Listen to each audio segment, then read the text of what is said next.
how can a four-time NBA champion, the all-time three-point king, I mean, the player who fundamentally changed how modern basketball is played, how can he possibly be the subject of a documentary called Underrated? It's the perfect title, and it's perfect precisely because of that dissonance. It's completely intentional. Okay. The filmmakers, Ryan Coogler and Steph Curry, they're not trying to argue he's underrated now. That would be ridiculous. Of course. They're creating what you could call a cultural friction point.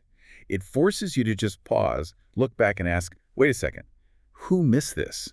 And more importantly, why did they miss it? So the label is really a spotlight, pointed directly at his beginning. Exactly. And in doing that, the film becomes this profound meta-critique of systemic oversight and really how we even define talent in the first place. And that is the absolute core of what we're digging into today. We are taking a deep dive into the insights and philosophies behind this documentary, Stephen Curry, Underrated. Which was produced by Coogler's company, Proximity Media, and Curry's own Unanimous Media.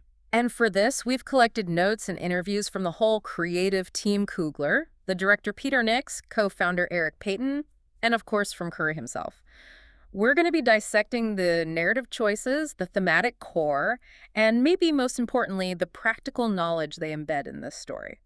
Well, our mission here is to really pull out the universal knowledge nuggets. This is so much more than a sports biography, you know? Right. It's a really extensive examination of intrinsic worth versus external validation. We want to understand the cultural significance of that underrated label. And the practical side, too. How these incredibly successful people, Curry, Coogler, their team, how they actually deal with doubt, failure, and that relentless pursuit of greatness. It all really boils down to a key philosophy that Coogler articulates. He says, fortune favors those who see what's there. And today, we want to give you that shortcut to seeing. Okay, so let's start with that intentional dissonance, the paradox.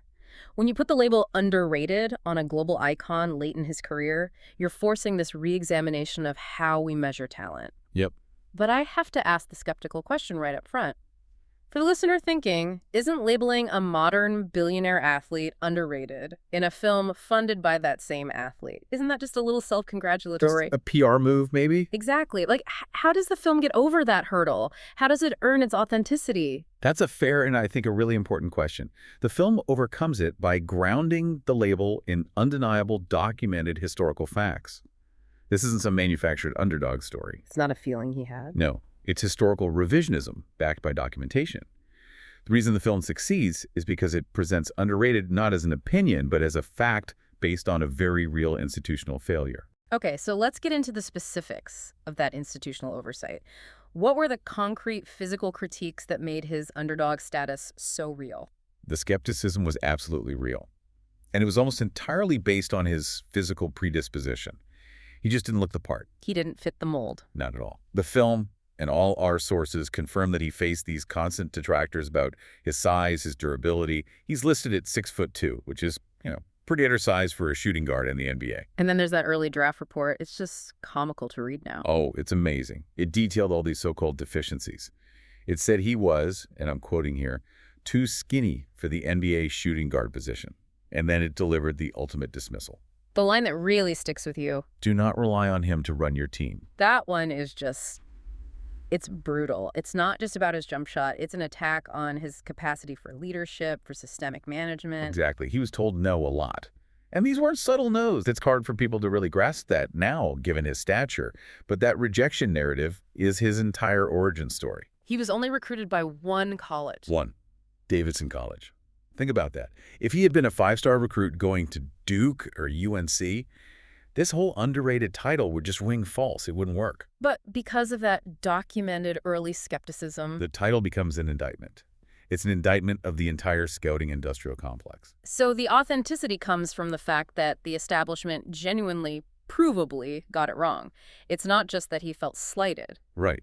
And the production team, with Coogler at the helm, was really intentional about how to frame this struggle. How so? They chose to frame that early skepticism not as a wound or something to be bitter about, but as the essential fuel for his internal resolve. Ah. Coogler talks about how the film shifts the focus. It's not about criticizing the people who overlooked him, which is, easy to do 15 years later with hindsight. Right. Anyone can do that now. It's about showing how Curry overcame that and continues to. Yeah. The fight isn't over. That need for internal focus, it's still there. That's such a key distinction. It's the difference between focusing on proving the doubters wrong versus focusing on proving yourself right. And we've heard Curry say that himself. Yes. Let's unpack that psychological difference, because that is a massive knowledge nugget for anyone out there dealing with criticism. It's a profound psychological insight, really. When you focus on proving doubters wrong, you're actually giving those critics all the power. Your self-worth becomes dependent on them. Completely. If they stop doubting you or if they just get bored and move on, your motivation just evaporates. Yeah. It's an unstable, deficit-based system. You're constantly reacting to their negative energy, chasing their shadow. Precisely. But conversely, when you focus on proving yourself right, you centralize the positive support system. Yeah. The people who did see you, your own conviction, your process. It's an affirmation-based system. Exactly. You build confidence not on the absence of criticism, but on the volume of your work and your fidelity to your own vision. You take that label, underrated, and you wear it like a badge of honor. So you transform what they saw as a deficit into the defining asset of your character, which is resilience. And that strategy, it protects you against burnout. It protects you from external dependence. It ensures that his drive is sustainable years after the championships have been won and the records have been broken. That makes the whole narrative gravity of the film so much heavier. The label isn't just about basketball.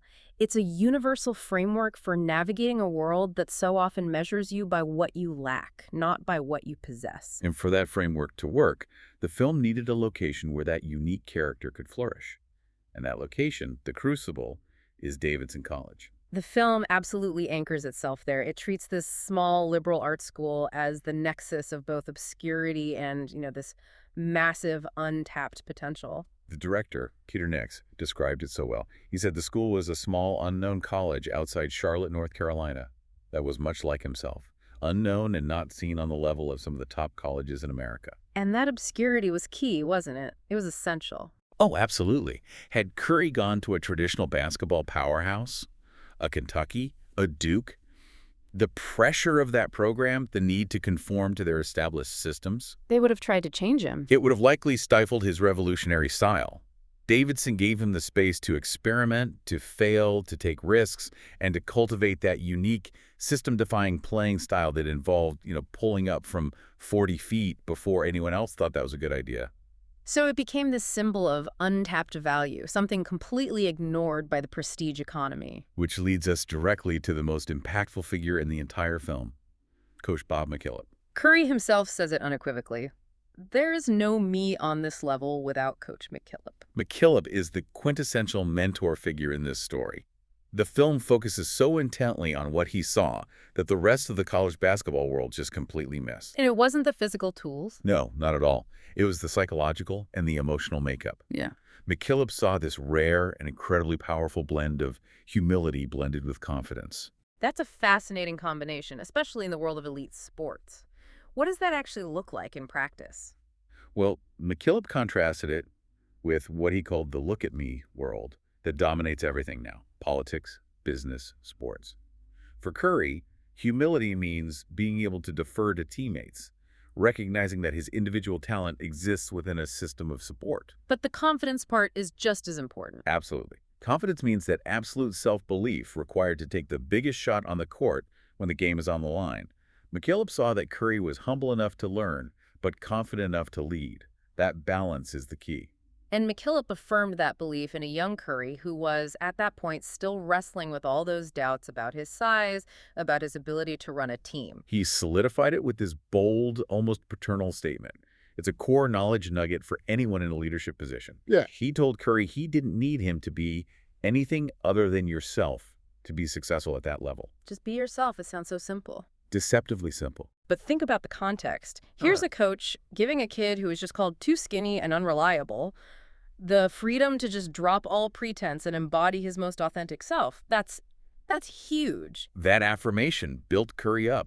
It helped him see potential he didn't even see in himself at that time. And that's the critical application point for anyone listening who isn't coaching basketball. Absolutely. If you're a manager or a parent, how often do you look at someone and say, the biggest contribution you can make right now is simply to be yourself. Leverage your inherent strengths. Don't try to fit some preconceived mold. McKillop created a psychological safety zone. And this wasn't some fleeting relationship. Not at all. McKillop had been building the Davidson program for over 20 years by that point, which gave him immense credibility. And he still, to this day, drops Curry these really impactful lines via text message every other week. Wow. It helps form Curry's perspective on leadership and keeps him grounded in that original, authentic mentality. That constant grounded presence of a mentor is just invaluable. Now, to bring that college experience to life, the filmmakers had to go deep into the archives. They had to show just how raw he was at the start. Oh, yeah. Curry recalls his very first college game at Davidson. He had 13 turnovers. 13. 13. He said watching that footage 15 years later was 100 times worse than I remembered. That low point, having a total disaster of a debut, it only solidifies the authenticity of the underdog story. It shows the massive gap between where he started and where he ended up. Now, here's where things get really interesting from a creative standpoint. The production constraints actually became a creative asset. I love this part of the story. Coogler and Payton revealed they had this major limitation. NBA footage is insanely expensive. Right. Going over a certain percentage of views would have, in their words, wiped our budget out. So this external financial constraint actually helped the film. It forced them to make specific, character-driven creative decisions. So how did that budget problem actually influence the final product we see? Well, the director, Peter Nix, and the team, they were forced to minimize the glossy professional highlight reels and maximize the intimate personal story. They had to rely heavily on family interviews, on behind-the-scenes moments, and all that grainy, raw, archival footage from Davidson. And that elevates the story from just a highlight reel into an intimate character study. And the few NBA clips they did use suddenly felt special. They became these punctuation points to a narrative that was built on character development. The constraint bred creativity by focusing their attention on the human story, which is the very thing that makes the underrated label resonate emotionally. It's a perfect case study. When the traditional, expensive path is blocked, the forced detour often leads you to a more unique and authentic artistic voice. Davidson itself was that forced detour for Curry, and the budget was the forced detour for the documentary. The results in both cases were highly nonconformist. And this nonconformist success, as we've been saying, is rooted in character, specifically what Eric Payton called the discipline of focus. It's this ability to just zero in on the task at hand, no matter what chaos is surrounding you. We see that discipline in his performance on the court, obviously, but the film really emphasizes that this focus is applied everywhere. Everywhere. On the court, in a unanimous media development meeting, and most importantly, in fulfilling these deeply personal obligations. And the most significant non-athletic theme of the entire film centers on this exact discipline, Curry's dedication to earning his college degree from Davidson. To fulfill a promise he made to his mother, Sonia Curry. The juxtaposition here is just incredible. You have one of the most famous people on the planet juggling a championship run, chasing the all-time three-point record, raising kids. And he's working on a term paper over Zoom. It's amazing. It really begs the question, why? At the absolute peak of fame and fortune, why does this one obligation remain so important? Because it's not about the piece of paper itself. It's about his value hierarchy. The completion of that degree serves as this powerful thematic anchor for the whole film. How so? It demonstrates that the same meticulous focus that's required for professional greatness is applied to his core personal values and his integrity. Oh. He sees that promise to his mother as a contractual obligation that transcends any athletic accolade. If he can focus on scoring 30 points on a Tuesday night, he has to also focus on completing that assignment. That's it. That level of commitment shows that his success isn't just driven by some external desire for greatness, but by a deep internal commitment to the people who invested in him, his family, his community. Which reinforces that idea we talked about earlier, centralizing the positive support over the negative energy of the doubters. The ultimate measure of his greatness, according to the film, is his integrity and that connection to his roots. And that's the true superpower. The documentary basically argues that this internal fortitude, which is driven by love and commitment, is the actual foundation for the external dominance we see. If you lack that internal focus, that commitment to your foundational values, then any external success you have becomes unstable. So the degree wasn't a PR stunt. Not at all. Well, It was yeah. the ultimate demonstration of his discipline of focus. It really makes you wonder, in the world of high-stakes performance, how many successful people drop those core personal promises because they feel they're too successful for them now. Right. And Curry shows the power of completing the loop no matter how small or how large that obligation is. So if the college degree is that thematic anchor, then Ryan Coogler's core thesis is the philosophical blueprint for the whole project. He states it very explicitly. He says, this film is about the power of being seen. That statement fundamentally reframes the underrated label. It shifts it from a critique of the overlooked individual to a critique of the institutions doing the overlooking. Yes. It argues that fortune favors the seers, not the whiners. That is the essential distinction. Coogler really emphasizes this. He says, fortune favors people who can see what's there, as opposed to whine about what's not or overlook somebody for what they aren't, as opposed to buying into what they are. So the film focuses relentlessly on the people who didn't underrate Steph. McKillop, his mother, his wife, the people who saw his deep intrinsic value. They focused on his potential, not on his physical deficits. This philosophy, seeing intrinsic worth over temporary deficits, is so critical. We need to unpack how that translates into practical application for listeners, outside of the MBA. Okay, let's start with the leadership application. And we can draw directly from Coogler's own anecdote about his conversation with Coach McKillop. Right. After the premiere, Coogler spoke to McKillop, who offered him some advice that Coogler now says he thinks about every single day and applies to his own parenting. What was that advice? McKillop told him, make sure you look at your kids that way. Look at them for what they are right now in a moment, not what they could be, not for what they're missing. Wow. That is a complete paradigm shift in how we engage with potential. Isn't it? If you translate that into, say, a management strategy, it fundamentally changes how you run a team or an organization. How so? Well, if you only focus on an employee's deficit, on what skills they're missing compared to some future ideal, you just breed insecurity. You stifle innovation. But if you focus on what they are right now, their current talents, their commitment, their unique perspective, you build confidence and momentum. It's an affirmation-based leadership model. Right. The traditional corporate assessment, the annual review, it so often focuses heavily on that gap between current and ideal performance. Right. Areas for improvement. Exactly. And Coogler and McKillop are arguing that the true leaders are the ones who can identify existing potential and nurture it without constantly highlighting the deficits. McKillop saw Curry's internal wiring. He didn't obsess over the 6'2" frame. And the film uses archival footage to really underscore this point about being seen.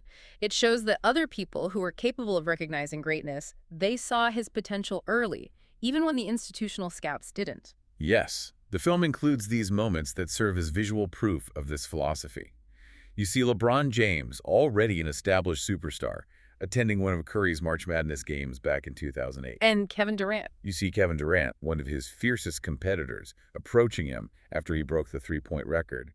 The film suggests that people who understood how to achieve greatness, fellow elite athletes, they saw his potential more clearly than the scouting establishment did. Because the establishment was just fixated on traditional metrics. Vertical leap, wingspan. All the stuff you can measure with a ruler. Greatness, in a sense, respects greatness. It recognizes the internal fire, regardless of the external packaging. And that's the definition of the seer. They focus on the intrinsic quality. Which brings us all the way back to Curry's legacy itself. When he's asked, what he views as his greatest contribution beyond stats and championships. His answer is all about inspiration. Exactly. His greatest contribution is inspiration, giving people hope, giving them the belief that they can overcome their own limitations. His success is a paradigm shift. He proved that skill maximization, cultivated through self-reliance and internal fortitude, can triumph over physical predisposition or institutional pedigree. He didn't just win, he changed the rules of engagement. He's a living testament to the idea that you can innovate and succeed outside the established parameters. And that ability to inspire, that connection to the underdog narrative, is exactly why the film's message resonates so far beyond the world of sports. It's a story about succeeding on your own terms. Okay, so we've talked a lot about the foundation of success, but the film also goes deep on the universal experience of loss and defeat. The documentary was capturing Curry right after Klay Thompson went down in the 2019 finals. A huge setback. A massive setback. So the question is, how do these incredibly driven individuals pick themselves back up after major setbacks, whether they're professional or deeply personal? The consensus answer across all the sources, Curry, Coogler, Payton, Nix, is centering on the process, not on the results. Let's dedicate some time to Curry's approach first. He talks about acknowledging the emotion, letting it flood through, and then trying to find what the moment is trying to teach you. That's the crucial first step, non-resistance. You have to allow yourself the space to feel the defeat. But then, and this is key, comes the conscious choice to pivot. He realized he couldn't obsess over the things he couldn't control. Right. He couldn't obsess over rings, records, and opponent's health. Because if you do that, you're just, in his words, chasing shadows. The key is to focus your energy entirely on what you can control, the daily work, and your own preparation. Okay, let's unpack the detailed process he uses to stay centered, to prevent that psychological unraveling that so often follows a major defeat. He defines his process with a few active steps. First, he's constantly identifying where to put his energy. It's a deliberate taking stock of his passions, his skill development, his commitments, like that Davidson degree. He's actively prioritizing. And the second step is being fully present. Yes, the commitment to being fully present in every single moment, whether he's in the gym, in a media meeting, or with his family. The intention is to be fully there, fully committed. And this prevents him from carrying the mental baggage of past losses or future anxieties into the current task. And the third piece of that is maintaining gratitude and appreciation. It's a grounding mechanism. He talked about this when he filmed his first legitimate music video for the documentary's theme song. Even in the middle of this high-pressure professional life, he had to consciously remind himself, this is amazing, I need to have fun while I'm doing it. Gratitude acts as a shield against entitlement and stress. And the ultimate unlock, the fourth piece, is confidence. He says confidence is the ultimate superpower, but it's not something you're just granted by luck. No, it's built. It's built on the volume of work in the face that even when you hit these lows, the overall trend is always up. You can't force the breakthrough, but you can always control the work ethic. This idea of confidence being earned through a repeatable, focused process is what connects the physical act of shooting hoops to the psychological act of bouncing back from defeat. And it's really reassuring to know that this struggle with doubt and loss is so universal. It's not just athletes. It affects people who've achieved massive creative success, like Ryan Coogler. Oh, absolutely. His experience with imposter syndrome and loss is deeply moving. He admits to constantly dealing with it. Constantly. He said he very rarely believes in himself, that he often has that oh spook moment on set, wondering if he's even in the right place. He relies heavily on the power of external belief from professors, from mentors, and especially from Chadwick Boseman. The Chadwick Boseman anecdote is one of the most powerful moments shared by the filmmakers. It just speaks volumes about finding clarity under pressure. It's incredible. So during the filming of the first Black Panther, Coogler was just riddled with doubt. He was worried the massive budget and the expectations were overwhelming him. He thought it was going to be a disaster. He admits he was assured it was a disaster, and he was just hoping the film would turn out okay. Just okay. But Chadwick Boseman would offer this, quote, absurd amount of positivity, telling him, hey man, this thing's gonna be amazing. The world's never seen nothing like this. And Coogler only realized later, after Boseman's passing, why that vision was so profoundly clear and so positive. Exactly. He found out Boseman knew he was potentially dying the whole time they were filming. And that knowledge gifted Boseman this radical clarity and an incredible sense of presence. He wasn't focused on the future or the past. He was just in the moment. Coogler observed that before scenes or before big speeches, Boseman would just take a deep breath in and a deep breath out. And that simple physical act became Coogler's process for centering himself, for taking everything in fully. It's how he navigates loss and doubt by maximizing the emotional capital of the present moment. That focus on presence is such a recurring theme. And Eric Payton, the co-founder of Unanimous Media, also detailed his own structured, proactive coping mechanism for when he feels lost or overwhelmed. Payton's is highly practical. It's very structured. It's something the listener can immediately implement. He calls it the mind-body-soul method. Okay. When he feels lost or grumpy, he focuses on actively feeding these three components of his life. Let's break down the actionability of each one, starting with the mind. For the mind, he says it needs constant creative oxygen. So for Payton, that means engaging in activities that require creative problem-solving outside of work. Building things with his kids, playing intellectual games, reading projects. It's an active process of stimulation, not passive consumption, to make sure that creative well never runs dry. And the body element. How body just constantly stay moving. Walking, running, exercising. Payton noted that when he neglects his physical activity, His life and his attitude immediately turn in the wrong direction. The physical movement is integral to his mental health. It's a literal connection between motion and emotion. And finally, the soul. The soul component is about gratitude and grounding, being thankful, praying, listening to his creature father. He says if any one of those three components, mind, body, or soul, is actively ignored, his overall stability immediately suffers. And this method actually emerged from his own professional low point, which is remarkable. He achieved this major career dream only to realize it was the wrong path for him. Right. He achieved his dream of directing music videos. Yeah.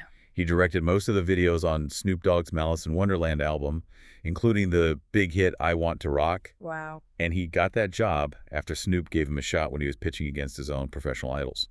So he's on set with Snoop and Jamie Foxx, feeling like he's made it. But then he checked his bank account. He realized the external success didn't match the internal reality. Exactly. He realized on that successful set that he don't want to do music videos no more. He was making the wrong kind of money for the lifestyle he wanted. It demanded an immediate reassessment. So his process, the mind-body-soul method, is how he proactively ensures his internal reality stays in check. That dedication to process brings us to Pete Nix, the director of Underrated, whose own path to wisdom was particularly difficult and really underlines the value of a nonconformist timeline. Nix had a truly rough time in college. He collapsed under the weight of identity issues, he cycled through 6 different rehabs, and even experienced incarceration. Wow. He talks about his mother having a line in his first documentary where she says, "We were going to try one more time." That support, that seer mentality from his family, that was his anchor. It was his lifeline. He eventually graduated from Howard University on the 11-year plan, and he was fueled by the clarity of his family's support and his mother's profound faith. She told him, "God told me that everything is going to be okay." So what's his method now for navigating doubt? Nix's go-to method is the ultimate process-centering mechanism, the serenity prayer. God, grant me the serenity to accept the things I cannot change, the courage to change the things that I can, and the wisdom to know the difference. That prayer is an active filter.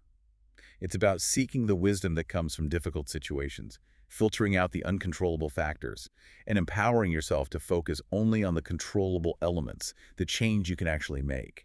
And he connects this emotional unraveling back to the physical manifestation of doubt they saw in Curry's early footage. Yeah, that footage of Curry's Eastern Michigan game, where Nick said Curry just looked uncoordinated, a complete mess, and 100 times worse than even Curry remembered. The emotional trauma was showing itself physically. That's it. That physical manifestation of doubt, the uncoordination, it's the emotional trauma showing itself. And the collective wisdom of the film's team is that resilience is not passive.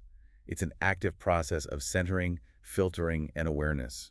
And Curry's answer to combating that uncoordination and doubt is that proactive embrace of confidence. A confidence built not on external cheerleading, but on the accumulated volume of work. You can't force the timing of the breakthrough, but you can always do the work. There are no shortcuts. So the production team shared a fantastic list of prox recs. These are media recommendations that really deepen the themes of resilience, mental health, and nonconformity we've been talking about. Yeah, but before we get to those, let's just loop back to Curry's final thought on authenticity. Okay. He really emphasized the importance of finding out who you really are and then staying true to that level of authenticity. His point was, you don't have to live anybody else's story. And that desire to define your own path directly informed his first recommendation. It did. The Marty Fish story on the series Untold. Marty Fish was a top-tier tennis prospect, and that film is all about handling the massive expectations others put on you. It's about mental health struggles, coping with stress and anxiety, and ultimately finding your own self-truth, despite all those external pressures. A really powerful companion piece to Curry's story. Then we have Pete Nix's recommendation, the documentary Murder Ball. It follows the American quad rugby team at the 2004 Athens Paralympics. Nix described it as visceral, unexpected, and thrilling. It's a film about athletes pushing way beyond their perceived physical limitations. Which speaks directly to Curry's legacy of using skill and willpower to conquer those physical predispositions. Right. And Ryan Coogler recommended the nonfiction film Stand, which is about Mahmoud Abdul-Rauf. This ties in perfectly with the underrated theme. Abdul-Rauf is often compared retroactively to Curry for his pioneering, system-defying playing style. Exactly. Coogler called it a beautiful movie about a player who was the best on Shaq's college team, but was ultimately sidelined by the system because of his nonconformity and his political stance. All of these recommendations, they all underscore that central tension. What happens when your unique potential clashes with institutional expectations? They do. Now let's move to Eric Payton's practical suggestions, which are invaluable for creators and professionals. His first was the book Rich Dad, Poor Dad. That's a common recommendation, but Payton's specific application is what makes it a real knowledge nugget.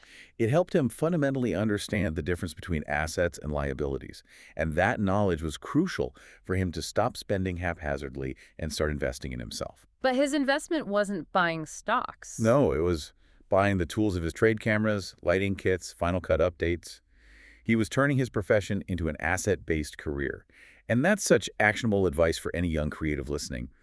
Invest in the tools that are assets to your long-term goals, not liabilities that just distract you. And his second piece of advice was the habit creation formula, which directly takes on the "I don't have time" excuse. No. Yes, the formula based on the 24-hour day.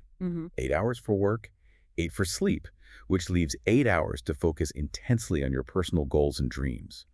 This counters that pervasive idea that there's just no time to pursue your creative vision. Payton says if you manage those 8 hours proactively, you can build your assets and fund your dreams no matter what your primary job is. So if we synthesize everything we've learned from these sources, from Curry's discipline to Coogler's parenting advice, what are the core lessons for the listener who might be navigating their own underrated period? The core lessons, I think, they coalesce around 3 points. First, the power of being seen starts with those closest to you. So affirm the intrinsic worth of others and seek out those who affirm yours. Stop looking for deficits. Second, confidence is the ultimate superpower. But it's built through the volume of work and commitment to process, not granted by external validation. And third, focusing on that process. The mind-body-soul method, the serenity prayer, the present moment.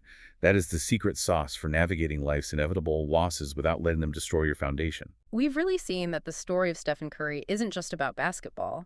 It's about the resilience required to thrive when you are forced to be self-reliant and innovative. The filmmakers successfully used his early, overlooked status, his underdog narrative, to deliver this profoundly humanist message about character, community, and the profound value of those who choose to see potential where others only see limitations. And here is a final provocative thought for you to consider. Building on that revolutionary environment he found at Davidson. The documentary argues that had Steph Curry gone to a traditional basketball powerhouse, his revolutionary system-defying game might have been stifled or molded into conformity. So if the systems designed to find greatness so often overlook the most innovative talent, what part of your own unique potential are you currently suppressing in an effort to conform to the expectations of a large traditional system? Whether that system is your workplace, your industry, or even your social circle. The power of being seen at the end of the day, it starts with giving yourself permission to be seen as you truly are.